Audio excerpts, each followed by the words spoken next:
తీర్పుతో తాడేపల్లి కోట బద్దలవ్వాలి. వైకాపా పాలనలో వెంటిలేటర్పై రాష్ట్రం, కొన ఊపిరితో ఉన్న ఆంధ్రప్రదేశ్కు ఎన్డీఏ కూటమి ఆక్సిజన్. జగన్ విధ్వంసకారుడు, నమ్మొద్దు. తణుకు నిడదవోలు సభలో తెదాపా అధినేత చంద్రబాబు. ప్రభుత్వ వ్యతిరేక ఓటు చీలనివ్వం. 5 కోట్ల ప్రజలకు ఏ ఒక్క నాయకుడు సరిపోరు. అందుకే అంతా కలిశాం. జనసేన అధినేత పవన్ కళ్యాణ్ అని చెప్తుండు. ఏందట, ప్రజా తీర్పుతో తాడేపల్లి కోట బద్దలవ్వాలి అంటుండు. చంద్రబాబు నాయుడు గారు ఏమంటాడంటే, ప్రజా తీర్పుతోనే తాడేపల్లి కోట అంటే తాడేపల్లిలో సీఎం క్యాంప్ ఆఫీస్ ఉంది, అది బద్దలవ్వాలట.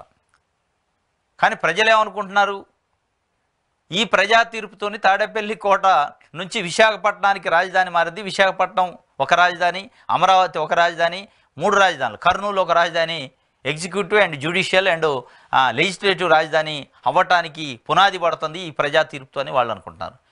మీరు అన్నదానికి అర్థం అట్లా తీస్తున్నారు. ప్రజా తీర్పుతో తాడేపల్లి నుంచి క్యాంప్ ఆఫీసు విశాఖపట్నానికి మారుతుంది ఈ ప్రజా తీర్పుతోని అనేది ప్రజలు చర్చించుకుంటున్నారు. మీరేమో తాడేపల్లి బద్దలవ్వాలంటున్నారు.